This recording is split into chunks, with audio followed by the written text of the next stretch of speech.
Assalamualaikum warahmatullahi wabarakatuh. Saya Hoirunida Nurzain dari kelas 11 MIPA 4 absen 12 akan menjelaskan hidrolisis. Garam terbentuk melalui reaksi asam dan basa. Garam yang dihasilkan bisa bersifat asam, basa, ataupun netral. Begitu juga saat garam dilarutkan dalam air, maka ion-ion garam yang berasal dari asam lemah atau basa lemah akan bereaksi dengan air yang dinamakan reaksi hidrolisis. Hidrolisis garam ada 3. Yang pertama yaitu hidrolisis garam dari asam lemah dan basa kuat. Garam yang berasal dari asam lemah dan basa kuat jika dilarutkan dalam air akan menghasilkan anion yang berasal dari asam lemah. Anion tersebut bereaksi dengan air menghasilkan ion OH- yang menyebabkan larutan bersifat basa. Garam ini mengalami hidrolisis parsial atau sebagian atau disebut juga dengan hidrolisis anion. Contohnya yaitu pada CH3COONa. Jika diionisasikan akan menghasilkan CH3COO- dengan Na+. Nah, keduanya kita akan reaksikan dengan H2O. Na plus H2O tidak bereaksi karena Na plus merupakan basa kuat. Kemudian yaitu CH3COO- jika direaksikan dengan H2O akan menghasilkan CH3COOH plus OH-. Ini dikarenakan CH3COOH merupakan asam lemah. Yang kedua yaitu hidrolisis garam dari asam kuat dan basa lemah. Garam yang berasal dari asam kuat dan basa lemah jika dilarutkan dalam air akan menghasilkan kation yang berasal dari basa lemah. Kation tersebut bereaksi dengan air menghasilkan ion H+ yang menyebabkan larutan bersifat asam. Garam ini mengalami hidrolisis parsial atau sebagian atau disebut juga dengan hidrolisis kation. Contohnya pada NH4Cl jika diionisasikan menjadi NH4+ plus Cl-. Cl- ketika direaksikan dengan H2O tidak akan bereaksi karena Cl- merupakan asam kuat. Kemudian NH+ plus H2O akan menghasilkan NH4OH plus H+. Ini dikarenakan NH4 merupakan basa lemah. Yang ketiga yaitu hidrolisis garam dari asam lemah dan basa lemah. Garam yang berasal dari asam lemah dan basa lemah di dalam air akan terionisasi dan kedua ion garam tersebut bereaksi dengan air. Garam ini mengalami hidrolisis total atau disebut juga dengan hidrolisis sempurna. Contohnya pada CH3COONH4 diionisasikan menghasilkan CH3COO- dengan NH4+. CH3COO- direaksikan dengan H2O akan menghasilkan CH3COOH plus OH-. NH4 jika direaksikan dengan H2O akan menghasilkan NH4OH plus H+. Nah, sekarang kita akan berlatih contoh soal. Di sini ada soal, larutan garam di bawah ini yang mempunyai pH lebih dari 7 yaitu, nah, di sini ada 3 opsi pilihan. Di sini diketahui bahwa pH-nya itu lebih dari 7, maka garamnya ini bersifat basa. Garam basa itu dihasilkan dari asam lemah dan basa kuat. Jadi kita untuk mengerjakan soal ini kita hanya menentukan jenis dari ionnya saja. Untuk opsi pertama ada CH3COO- dengan NH4+. Keduanya ini sama-sama lemah. Jadi A bukan jawabannya.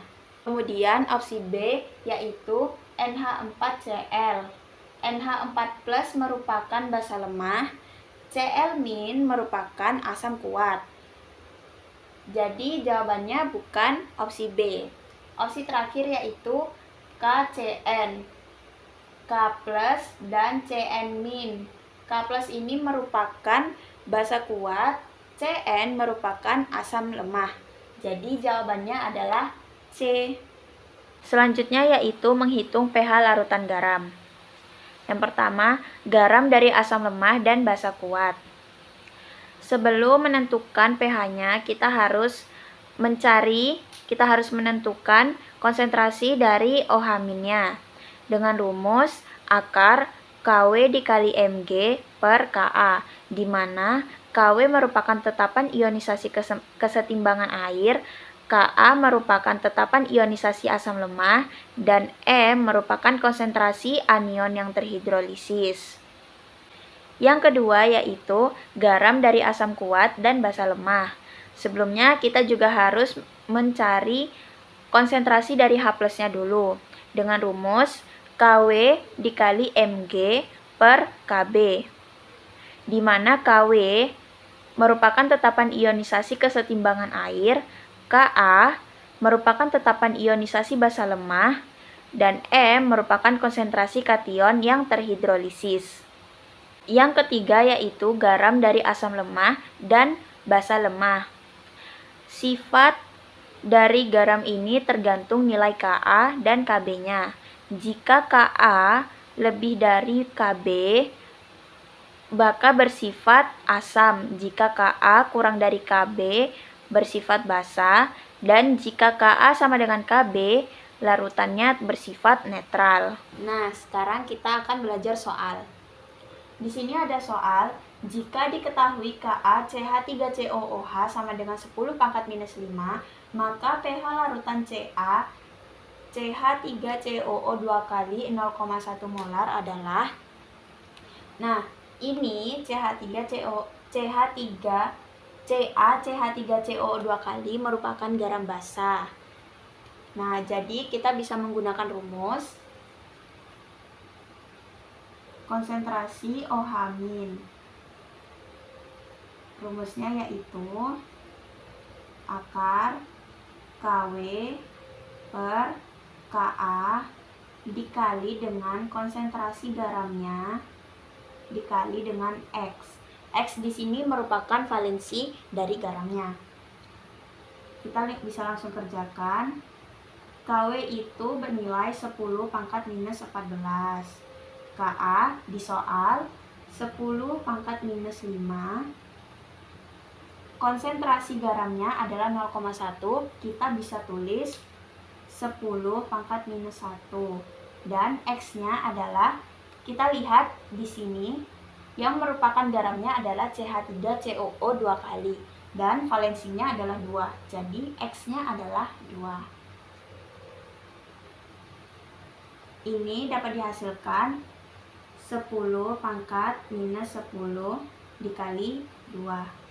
Jadi hasilnya akar 2 dikali 10⁻⁻⁵.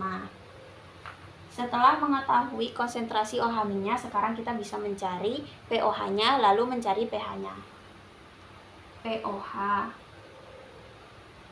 sama dengan min log konsentrasi OH-.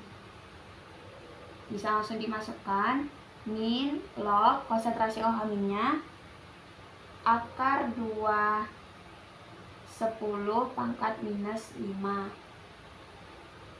Jadi hasilnya yaitu 5 dikurangi log akar 2. Selanjutnya kita mencari pH,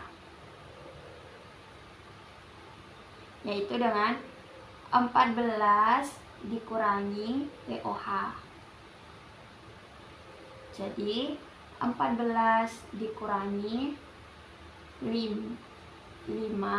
min log akar 2. 14 kurangi 5 plus log akar 2, 9 plus log akar 2. Di sini ada soal, jika diketahui KBNH3 sama dengan 2,0 dikali 10⁻⁻⁵, maka pH larutan NH4Cl 0,08 adalah. Di sini NH4Cl merupakan garam asam. Jadi kita akan menggunakan rumus konsentrasi H+.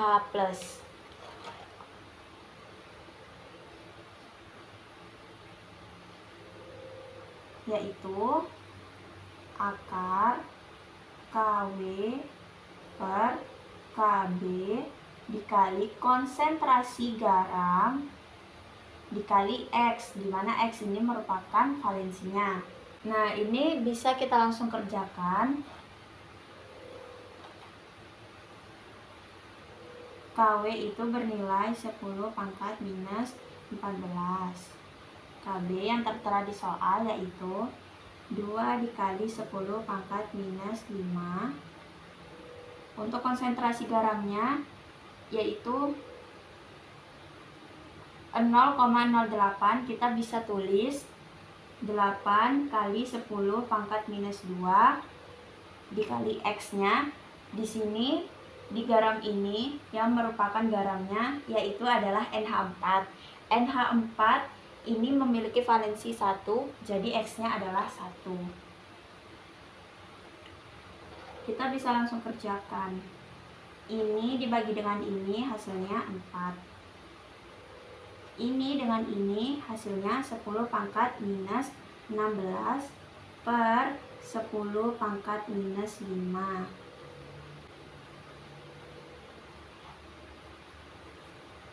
Jadinya hasilnya yaitu akar 4 dikali 10 pangkat minus 11. 2 dikali 10 pangkat minus 5,5. Sekarang kita mencari pH-nya, yaitu dengan min log konsentrasi H+. Min log konsentrasinya 2 dikali 10 pangkat minus 55 sama dengan 5,5 minus log 2. Kelarutan dan hasil kelarutan. Kelarutan merupakan konsentrasi maksimum zat terlarut dalam suatu larutan. Kelarutan juga disebut sebagai konsentrasi larutan jenuh. Sekarang kita akan belajar mencari harga kelarutan. Harga kelarutan sama dengan harga konsentrasi atau molaritas. Jadi, bisa menggunakan rumus mol per volume untuk satuan liter atau gram per mr dikali 1000 per volume untuk satuan mililiter. Selanjutnya yaitu hasil kali kelarutan. Hasil kali kelarutan merupakan tetapan kesetimbangan untuk larutan jenuh atau hasil kali konsentrasi maksimum ion-ion pangkat koefisien. Jadi untuk mencari KSP, di sini bisa dilihat KSP AX BY sama dengan konsentrasi A pangkat Y plus dipangkatkan X dikali konsentrasi B pangkat X min dipangkatkan Y, atau cara mudahnya yaitu KSP sama dengan X pangkat X dikali Y pangkat Y dikali S pangkat X plus Y. Di sini ada soal, kelarutan PbI2 dalam air adalah 1,5 kali 10 pangkat minus 3 molar. Hasil kali kelarutan PbI2 adalah, nah di sini saya akan mengerjakannya menggunakan cara cepat. Jadi KSP sama dengan X pangkat X dikali Y pangkat Y dikali S pangkat X plus Y. Nah, di sini PB jumlahnya 1. Jadi 1 pangkat 1. Kemudian I di sini jumlahnya 2. Jadi 2 pangkat 2. Dan S X-nya adalah 1, Y-nya adalah 2. 1 pangkat 1, 1 dikali 2 pangkat 2, 4, berarti 4. 4 kali S pangkat 3. S ini merupakan kelautan. PBI 2 yaitu 1,3 kali 10 pangkat minus 3 dipangkatkan 3.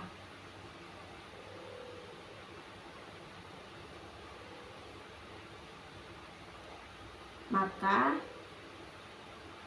1,5 kali 10 pangkat minus 3 dipangkatkan 3 ini hasilnya yaitu 3,375 dikali 10 pangkat minus 9. 13,5 dikali 10 pangkat minus 9 atau 1,35 dikali 10 pangkat minus 8. Terima kasih sudah menonton. Wassalamualaikum warahmatullahi wabarakatuh.